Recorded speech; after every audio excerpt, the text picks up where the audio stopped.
Car थोड़ी देर खड़ करती हुई अपने दम से ज्यादा जोर लगाती रही, फिर हार मानकर रोकी गई।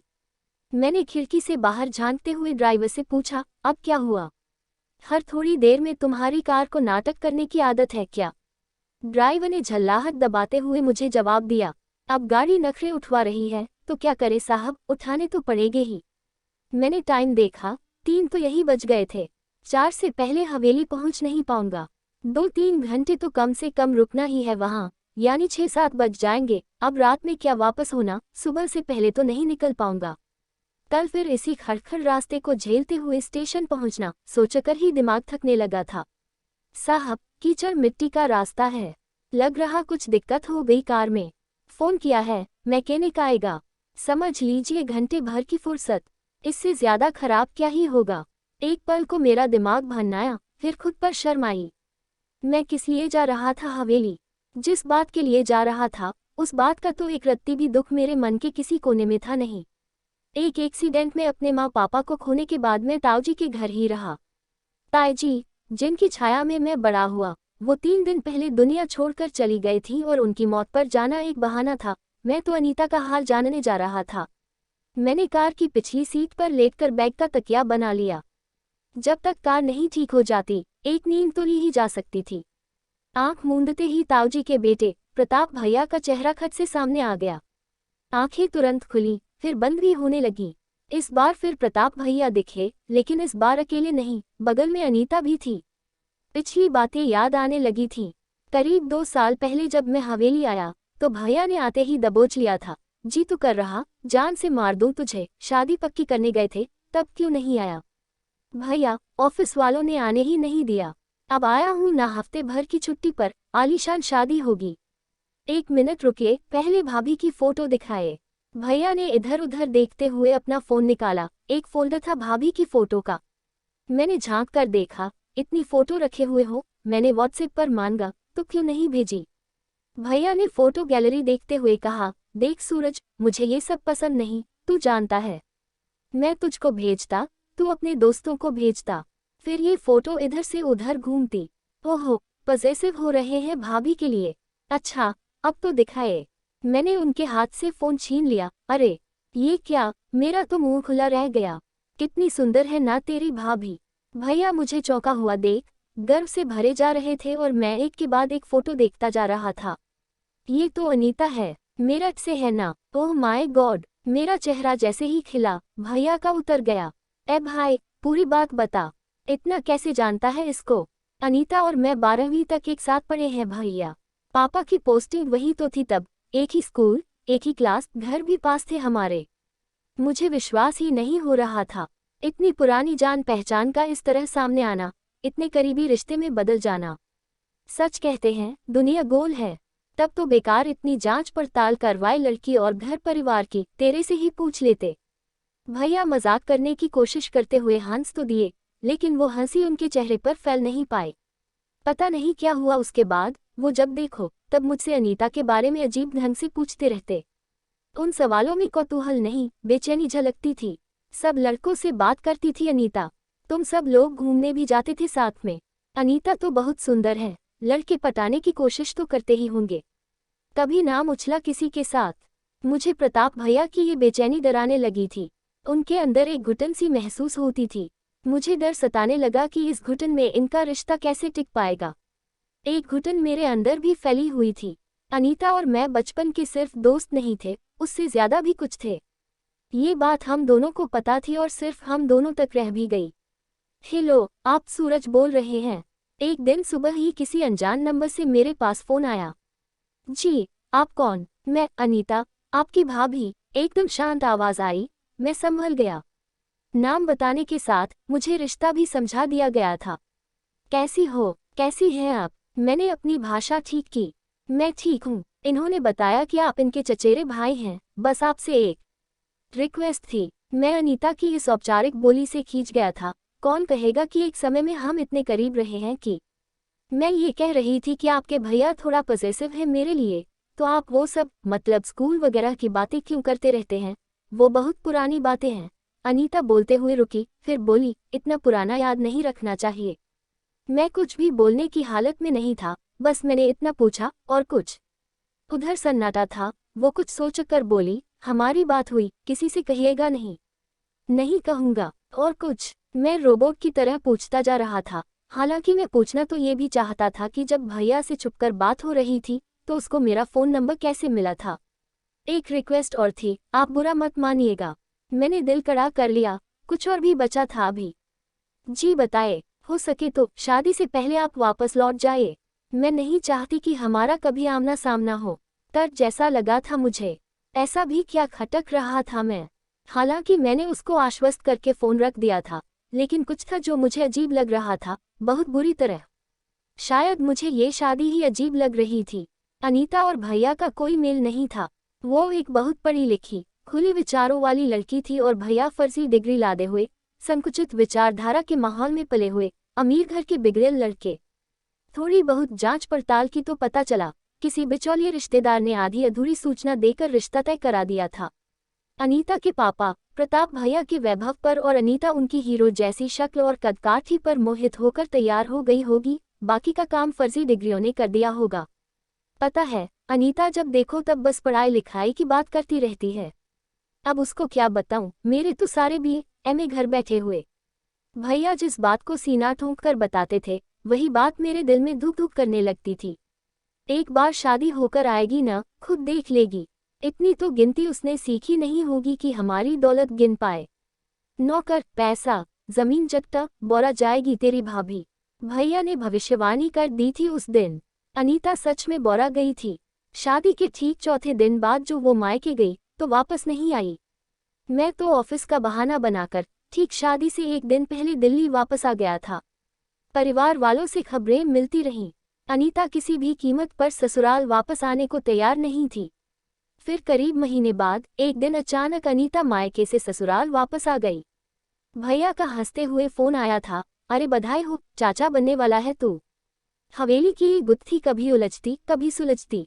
तभी खबर मिलती, अनीता ने फिर लड़ाई की, मर जाने की धमकी दी, फिर पता चलता सब ठीक हो गया।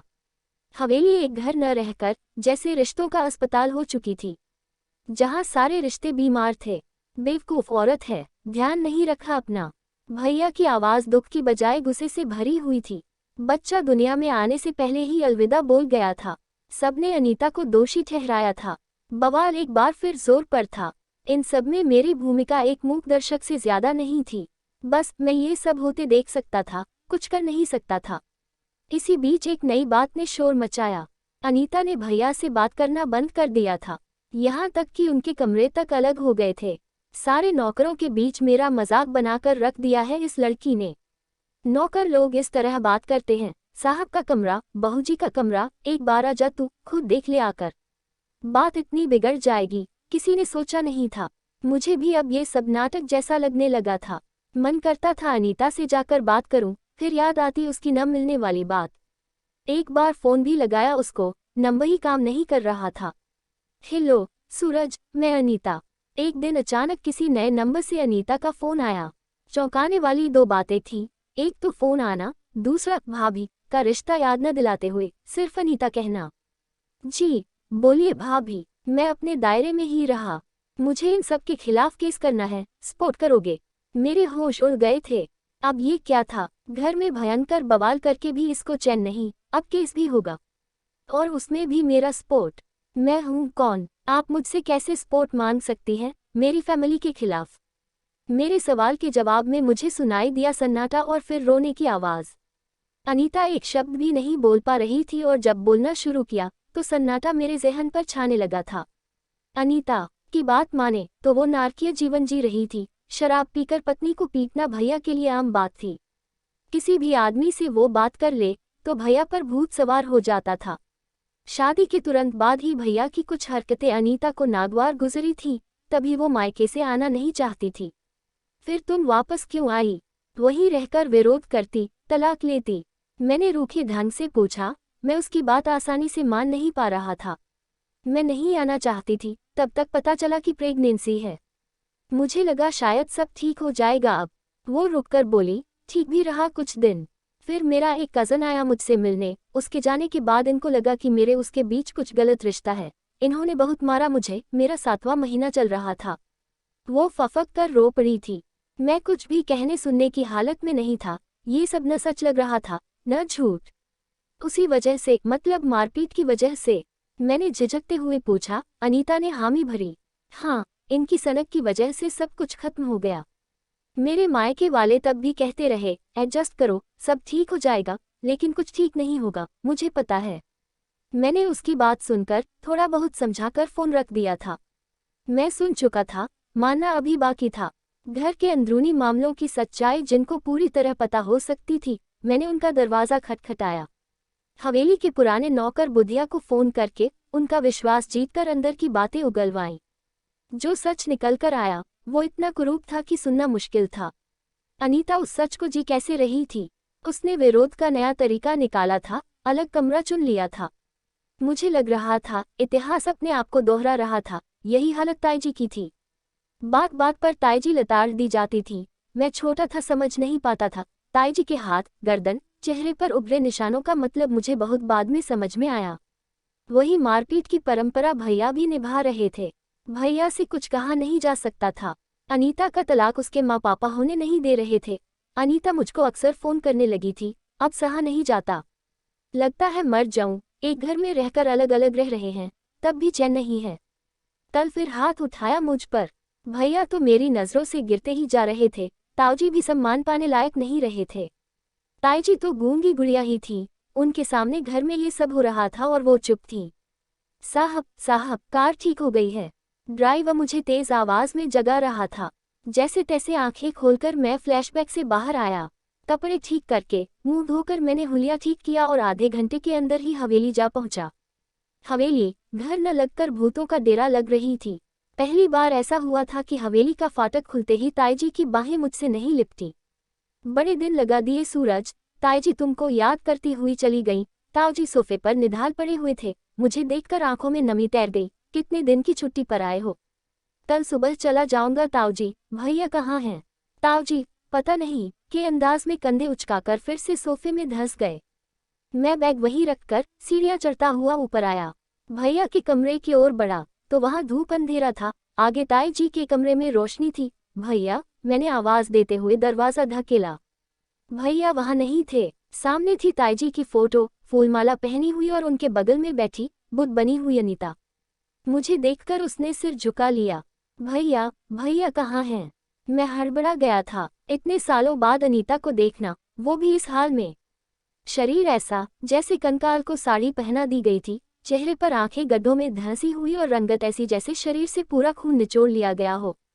अनीता ने फोटो देखते हुए कहा, मम्मी चली गई, अब कोई भी नहीं है। मैं वही ड्योढ़ी पर बैठ गया था। थोड़ी देर बाद एक नौकर ने आकर बताया कि भैया 4 दिनों के लिए दोस्तों के साथ घूमने गए हुए थे। सब कुछ स्पष्ट था। ताईजी को गई गिनती के दिन हुए थे और भैया का घूमना फिरना शुरू हो चुका था। अनीता की हालत बता रही थी कि जिस तरह अधमरी हालत में उम्र बिताकर ताईजी ने दिन गिने, वही अंत अनीता का भी होना था। मैंने एक बार फिर अनीता को देखा। साथ बिताए दिन, महीने, साल एक साथ आकर खड़े हो गए। खाने के लिए नहीं पूछोगी? मैंने वही ड्योढ़ी पर बैठे हुए पूछा। वो चौंक कर उठी। हमारी नजरें मिली। हजारों सवाल उठे, चुप हो गए। बुधिया काका मेरा खाना लगाकर मेरे कमरे में ले आए थे। धीरे धीरे बोलते हुए उनकी आंखें टपकने लगी। सब हमारी गलती है साहब। हम ही गोली की बोतल लाकर दिए थे मालकिन को। मतलब, खाना खाते हुए मेरे हाथ रुक गए। सारी गोलियां खा के सो गई मालकिन। बहुत दुखी थी। वो फूट फूट कर रो पड़ा था। मेरे हाथ में पकड़ाने वाला थाली में छूट गया। ताईजी की मौत फूड पॉइजनिंग से हुई, यह झूठी बात थी। ताऊजी ने अब तक उनका जीना इतना मुश्किल किया हुआ था। यानी सब ठीक हो जाएगा कहा जाना एक झूठ है। कभी कुछ ठीक नहीं होता। एक डर और मुझ पर हावी हो गया था। इतिहास अपने को दोहरा रहा था। जब भैया ताऊजी के रास्ते पर चल रहे थे, तो क्या अनीता ताईजी के रास्ते पर नहीं जाएगी? रात तक मैं छत पर टहलता रहा, कुछ कुछ सोचता रहा। थोड़ी देर बाद मैंने अनीता के कमरे की ओर रुख किया। मेरी एक बात मानोगी? बोलिए। तुरंत अपना सामान बांधो और निकलो यहाँ से।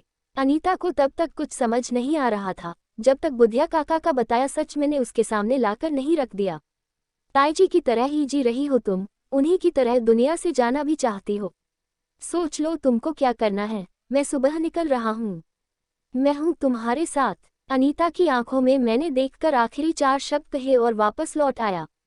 पूरी रात ठीक से नींद नहीं आई। सुबह हल्की सी झपकी लगी तो शोर शराबे से आंख खुली। ताऊजी बुरी तरह चीख रहे थे, प्रताप को फोन लगाओ, बोलो जहां है तुरंत आए। ये देखो कालिक पोत गई। वो एक कागज हाथ में पकड़े हुए कांप रहे थे। मैंने उनको एक जगह बिठाया और आंखें मलते हुए वो कागज पढ़ना शुरू किया। प्रताप, मैं जा रही हूँ, सब कुछ छोड़कर, आपको, आपकी सनक और आपकी दौलत को छोड़कर। मुझे ढूंढिएगा नहीं, तलाक के कागज जल्दी मिलेंगे आपको। अनीता, मैं सन रह गया था। इस कदम की, इस हिम्मत की उम्मीद मुझे उससे नहीं थी। जब यही करना था तो इतने साल किस बात का इंतजार कर रही थी। बुधिया काका ने मेरा कंधा थपथपाकर मुझे कमरे में आने को कहा, ये चिट्ठी आपके लिए दे गई है बहू जी। एक बंद लिफाफा थमाकर काका तेजी से बाहर निकल गए। मैंने कमरे का दरवाजा अंदर से बंद किया और वो चिट्ठी पढ़नी शुरू की। सूरज, मैं जा रही हूँ, अकेले, अपनी बची खुची हिम्मत बटोरकर। तुम्हारे सवाल ने मुझे सोने नहीं दिया। जवाब यह है कि न मुझे मम्मी की तरह जीना है, न उनकी तरह दुनिया से जाना है। मम्मी मुझे वो रास्ता दिखा गई हैं जो मुझे बहुत पहले चुन लेना चाहिए था। तुम सोच रहे होगे कि ये हिम्मत मुझ में पहले क्यों नहीं आई। उत्प्रेरक समझते हो न, कैटलिस्ट किसी धीमी प्रक्रिया को तेज कर देता है। तुम्हारा स्पोर्ट, तुम्हारे कहे वो 4 शब्द, मैं हूँ तुम्हारे साथ, ये मेरे लिए उत्प्रेरक का ही काम कर गए। आज मेरे लिए नई सुबह है। ये सुबह तुम लाए हो, अपने नाम विहान को सार्थक करते हुए। विहान का मतलब भी तो सुबह ही होता है ना। फिलहाल तो अपनी मंजिल की ओर खुद बढ़ूंगी। जहाँ कमजोर पड़ी तो तुम्हारी तरफ मुड़कर देखूंगी, मिलोगे न वहाँ।